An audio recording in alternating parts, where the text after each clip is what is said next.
Where are we going? Away. Because this video scares me. Okay, I think we're far enough away. Let's talk shit about Captain Marvel! For most of my formative years, I wasn't that into superheroes. Fakey girl. Yep, I was very into the idea of superheroes. I even had my own alter ego, Blue Sparkle Barbie, who saves locals from burning buildings and makes sure you know how important it is not to smoke cigarettes. But okay, look, I'll just come out with it. I was too much of a nerd to even read comic books. The one time that I got drawn in by a Supergirl cover on a rack at UDF and convinced my mom to shell out for it, I just read it over and over again until it fell apart, like I did with any other book. Except this one had an unsatisfying conclusion, so it was a distinctly inferior book. And cartoons? Psh, forget about it. It was PBS Kids or nothing, baby. Nerd! Yup. But by the time I hit my tweens, my tastes had branched out a bit, and the superheroes were making their way en masse to the movies, and even hanging out on a level of prestige that my pretentious would-be cinephile ass could roll with. So naturally, I wanted to upside-down kiss Tobey Maguire's Spider-Man, I had some thoughts on Ang Lee's Hulk, and finally, I could talk Batman on a level to impress any guy I wanted to date. But naturally, the kicker came in May of 2008. I was in love. For 126 minutes, I forking was Iron Man. And from there, I rolled hard with movies 5-year-old me never would have thought I'd want to see. Thor, Captain America, Hulk, but this time Fight Club, I was there for all of it. And I was there because I am a sucker for character-driven storytelling, and that's what Marvel's been nailing since day one. Tony Stark, the hedonist, thrill-seeking arms dealer who learns the damage his weapons are doing, takes matters into his own hands, and then spirals into an increasingly unhealthy, even absurd obsession with protecting his friends and loved ones. Steve Rogers, the dedicated patriot who needs to personally be the one to save the day, even as his allegiances crumble under his feet. Thor, the self-absorbed pretty boy who not only learns to give a shit about something bigger than himself, but teaches others to get off their asses and help too. Bruce Banner, the conflict phobe who has to wrestle with his own demons in order to wrestle with everyone else's. For all of the continuing flaws of the MCU, we can always count on a clearly established protagonist with a strong central arc. These are like my friends now. So here's a question that shouldn't be too hard to answer. Who is Carol Danvers? Well, at first, she's Veers. She has no memories from earlier than 6 years ago, and she's kept sleepless by dreams about a past she can't remember. She's a soldier for an alien race called the Kree, and they gave her this doohickey that makes her hands sparkle. But she can't control her power because she's too emotional and too focused on her past, so the Supreme Intelligence, the leader of the Kree, might take the doohickey away. What was given can be taken away. Hijinks, hijinks, hijinks. It turns out Veers is a human from Earth named Carol Danvers who was presumed dead after crashing a plane with a lightspeed engine. Hijinks, hijinks, hijinks. Her powers actually came from nuclear contamination off that lightspeed engine when she shot it to keep this guy, who she thought in her life as Veers was her friend and mentor, from getting a hold of it and using it to sow destruction across the galaxy. Hijinks, hijinks, hijinks. Carol realizes while communing with the Supreme Intelligence that the doohickey on her neck is actually handicapping her powers, so she rips it off, breaks out, punches everybody, flies, and sends the bad guy from Guardians of the Galaxy running for the hills. Happy ending, fly off into the star set. Oh, and these guys, and this guy, and these ladies are here too. So, let's talk about Captain Marvel. The Problem, the Witch, and the Wardrobe. This is one of the more remarked upon troubles, which is that it's just tricky to develop a character who's got amnesia. Hot take, people are shaped by our experiences, and so are the characters we create. A character who lacks memories of experiences to be shaped by is going to lack identity. But even on top of that, Carol is just all over the place. She ping-pongs between heightened comic booky dialogue, enough of your mind games, what do you want? And super chilled out wisecracks. You guys wouldn't happen to know how these things come off, would you? One minute it seems like we're going for fish out of water comedy. Shapeshifters.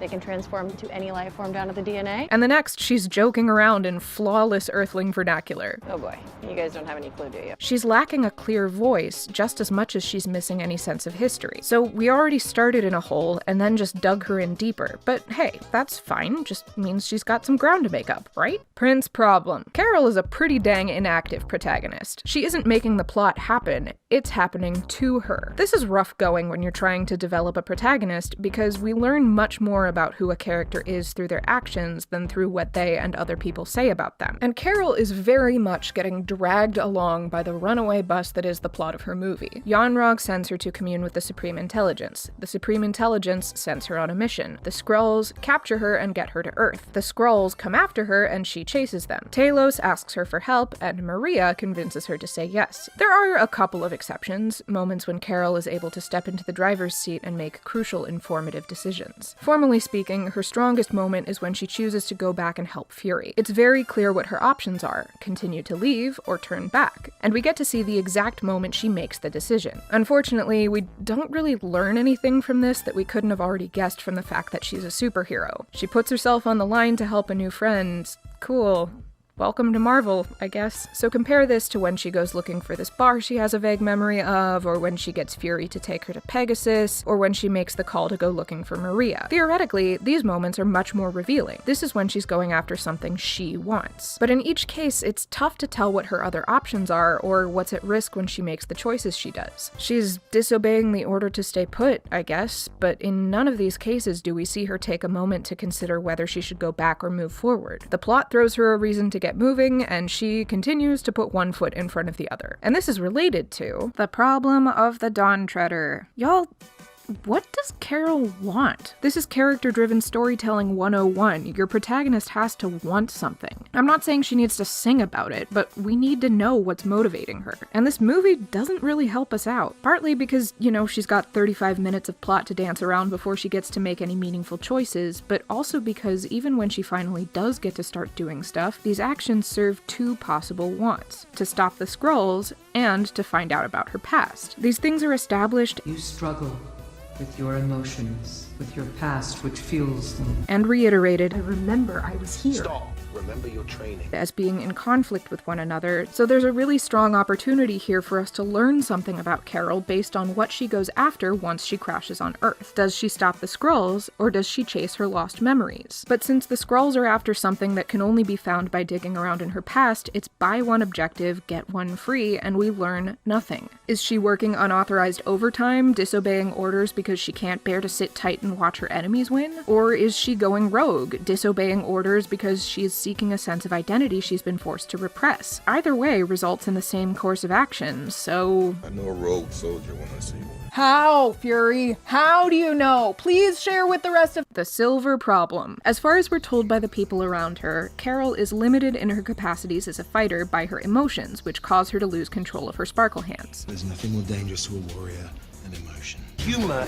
is a distraction. Stop using this, start using this. You struggle with your emotions. All well and good, one of those cliches that's a cliche because it works, but there's just a small hitch here. When do we see her get emotional, particularly in conjunction with the sparkle hands? Carol is consistently cool as a cucumber, maybe even most so when she's fighting. I mean, this right here is one emotional outburst, but it's entirely unique in the movie, it causes no collateral damage, and it doesn't impede her escape one bit. And more to the point, we never see Carol lose control of her powers. Not once. Not a single time. Yanrog keeps saying she's losing control, but it kind of seems like she just wants to win, especially as the movie goes on and we just keep seeing her very cool-headedly do exactly what she intended to do. This isn't just a case of show don't tell, where we're being given information about her character in words instead of shown who she is through her actions. It's that we're being told one thing about her character in words and shown another in her actions. Now, when done very deliberately, that's not necessarily a problem, because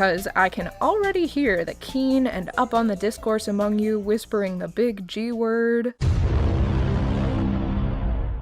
Gaslighting is a form of psychological abuse that takes its name from a 1938 play by Patrick Hamilton. In it, the main character, Bella, periodically hears footsteps from an empty flat and notices her titular gaslights dimming. Her husband, Jack, tells her that she's imagining things and must be going insane, in order to prevent her from discovering that he is the source of the noise and the diverted power, as he's been rooting around the scene of a murder he committed. So, gaslighting is when an abuser lies in order to make their victim doubt their own perceptions. Which, yes, is exactly what Yanrog and the Supreme Intelligence are doing here.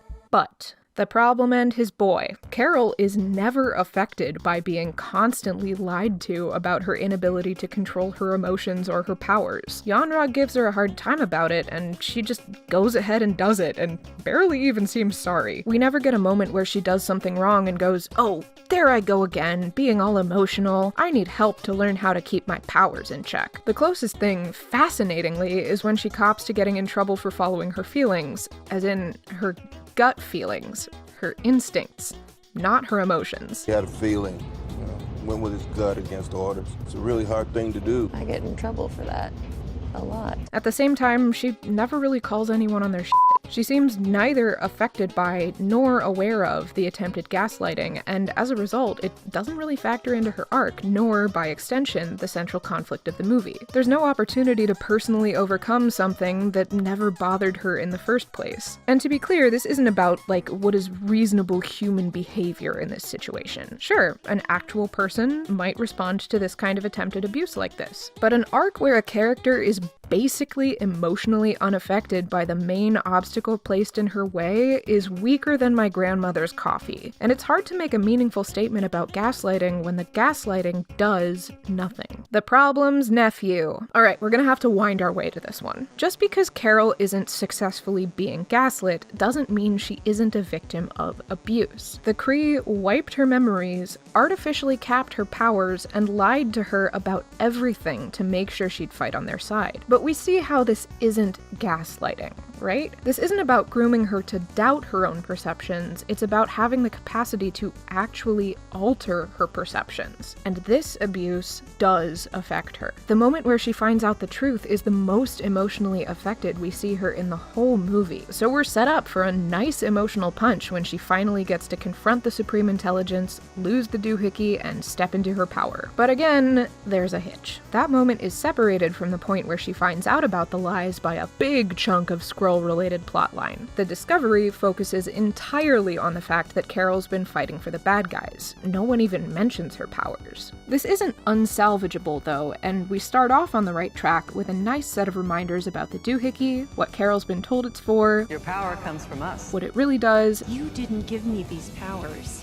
The blast did. and what the stakes are in terms of her whole arc. You stole me. From my home. So the established tension of this climactic scene is very clear. Will Carol get the doohickey off of her neck? Here's what happens. Carol tries to punch the non-corporeal Supreme Intelligence. The Supreme Intelligence knocks her down, sends her through a rousing montage, and tells a bunch of lies that they know Carol knows are lies. We saved you.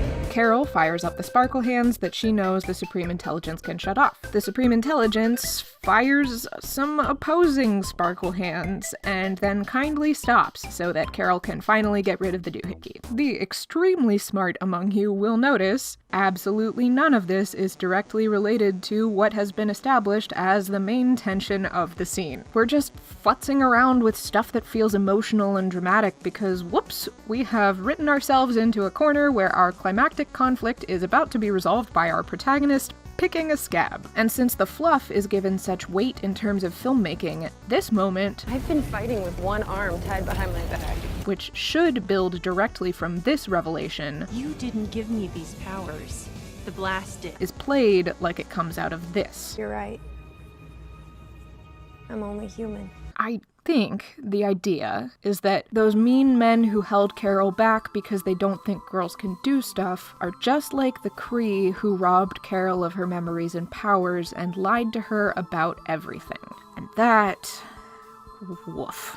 I mean, don't get it twisted, girls can do stuff, and anyone who says differently is a bigoted jerkface contributing to a very real culture of misogyny. But, go with me on this. There is a vast gulf between being a casually bigoted jerkface and, doing brain surgery on someone without their consent and then deliberately, calculatedly lying to them for 6 years to get them to fight for your side of a vaguely f***ing evil war. I would hope that most of this movie's audience is opposed to bigoted jerkfacery, but I suspect that I am not alone in failing to draw the line directly to utterly diabolical abuse, and the movie is not putting in a ton of work to help us. It's just throwing them up next to one another as if we're already on board with these things being equal. The result is that we get this moment that feels big and important and cathartic and definitely like part of the MCU without actually doing much of anything in context. And this actual culminating moment that should be the emotional climax of the movie feels like it comes out of nowhere. The last problem. If you squint at that last point, it is possible to convince yourself that I just said that the problem with Captain Marvel is that it is too feminist. Let me be very fucking clear. No, that is not what I said, that is not what I meant, and that is not what is true. What I'm saying is that this montage feels out of place because it's only tenuously related to the central conflict actually being resolved here, and as a result, Carol's arc, and by extension her whole character, is weak and unclear. But unfortunately for me, this is a movie about a woman. So now I need to backtrack and say that no, Carol actually had like a really strong arc. I mean, she may have her powers at the beginning, but she finds self-worth. I mean, don't get me wrong, if that's what you took away from this movie, awesome.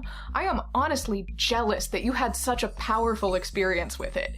If you were moved by the strong statement of this stoic, static lady protagonist constantly being told the lie that she's too emotional and just going about her life unaffectedly kicking ass anyway, also cool. It didn't work for me, but I'm super down to have that conversation. All that I want in this one wild and precious life is some hashtag discourse about how Marvel Studios, who single-handedly revitalized Robert Downey Jr.'s career, who made everyone and their father weep the whole Trevi Fountain over a goddamn talking tree, who made a bunch of actual humans empathize to the point of defending the morals of killing half of all life in the universe.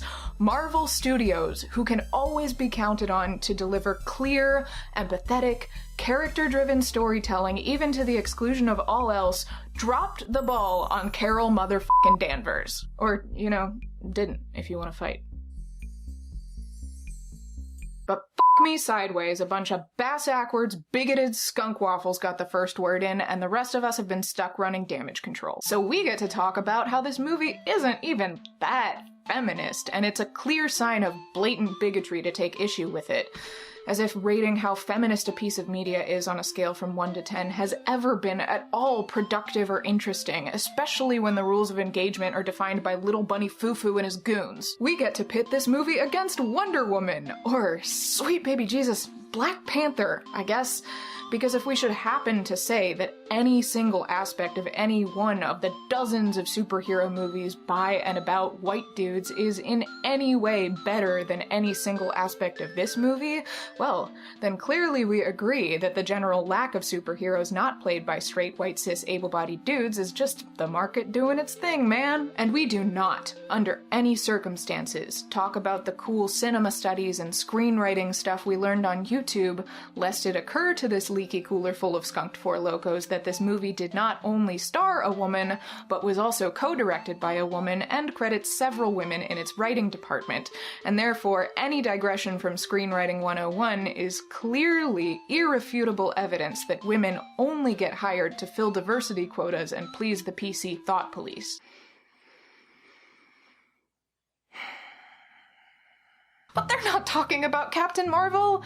They've never been talking about Captain Marvel. And if they ever find this video and claim that capital F feminism is on their side because even this literal blue-haired SJW thinks that Carol Danvers is a Mary Sue, I mean forced representation, I mean making little girls masculine, I mean not even a real video game, I mean totally unlikable and doesn't have an arc, they still won't be talking about Captain Marvel. And we know this. We cannot talk to or about these shit dumplings like they're just doing a bad job of media criticism, because they're not. They're pretending to so that they can lie to themselves about how bigoted they are, or less charitably, so that they can lampshade their bigotry enough to be able to talk about it in broad daylight. They're going to keep retrofitting their arguments, because what they're talking about is people who are not straight, white, cis, able-bodied men taking up space without first conforming to the rules that make straight, white, cis, able-bodied men feel comfortable and powerful and sexy and like they're the only ones who matter. And explaining to them how character arcs work is not going to change their mind or shut them up, and we know this. We have known this. We've gotten pretty good at noticing when this is happening and exposing what the trash goblins are actually saying and how they're saying it. And we are great at having conversations that center criticism so far left that the duck-footed ding-dongs won't even see them coming over the horizon, like how this movie is bought and sold propaganda for the US military and refuses to own how gay it obviously is.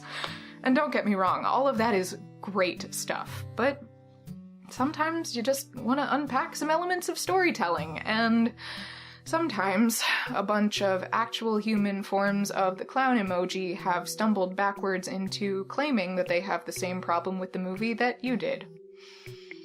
Boy. What do you do then? Okay, so now we just do the whole video again, but up here, where no one can find me. Foolproof.